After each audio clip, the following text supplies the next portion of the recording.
Hey guys, back at it with the Triple S. Fell a little bit behind, but here I am on Thursday. Gonna try to get back to it next Tuesday so we can continue every Tuesday. But let's get to it.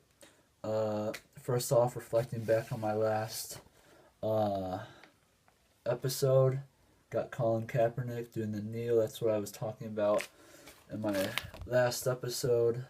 Here it is on Time Magazine. So this past week, I started reading because I've been looking at my future, reading about saving in the future and Dave Ramsey, Financial Peace. I got into it about 30 pages so far and it gave the obvious thing if you want to have money, quit spending it, save it, do all the different things you can with it that's not spending it irresponsibly. So far today, reflect on today, I've had a pretty successful day. I got all my training in, my workouts in. I applied for a new job. I got that, which is really exciting.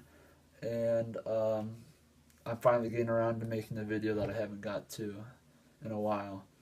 Um, Stat of the day, interesting enough, when glass breaks, the cracks move at speeds up to 3,000 miles per hour. So that little spider web when the rock hits your windshield, it's going pretty darn fast. That's pretty impressive. And since I've a little bit this past week, I've been daydreaming a little bit about the future.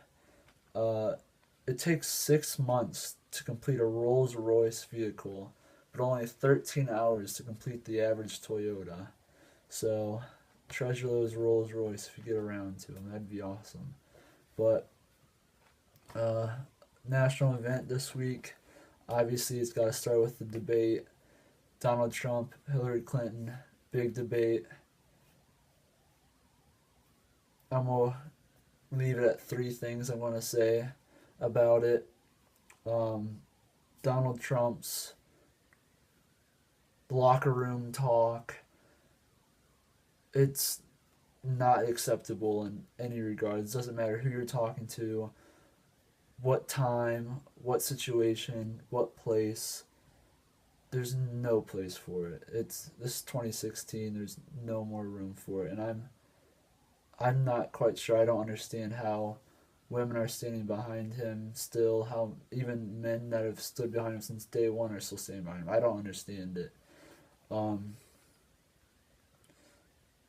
but a shout out to Donald Trump that I did enjoy was the last question of the debate was I think was his best answer since his campaign was the one about saying one nice thing about your opponent, and Hillary Clinton gave him a decent compliment of complimenting how great his children are, and I don't know anything about his children, but uh, he came back with she's a fighter. She doesn't believe what she's fighting for, but she never gives up and all that stuff. I think that I was like, wow, he's been going off on all the bad things she's done for 30 years in political office, and here he is dropping the she's a fighter bomb, and that was pretty interesting. I did not expect that, and I was in utter shock. And obviously, gotta give a shout out to Ken Bone.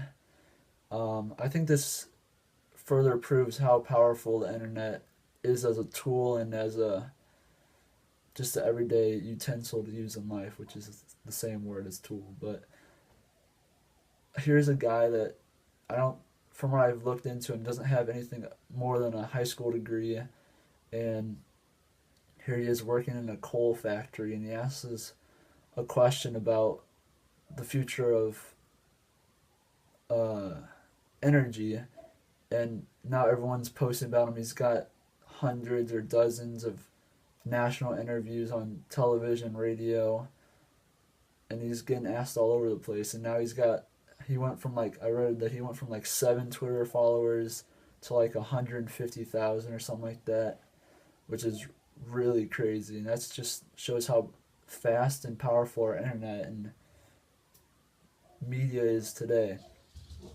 Um, Quote I'm going to leave you on comes from the man Morgan Freeman. Uh, The best way to guarantee a loss is to quit. That's goes out to my college peers, my working world peers. Every day comes with a new challenge, but gotta keep pounding. Alright? Please like and subscribe my videos. Hope you enjoyed. Thank you. See you next week.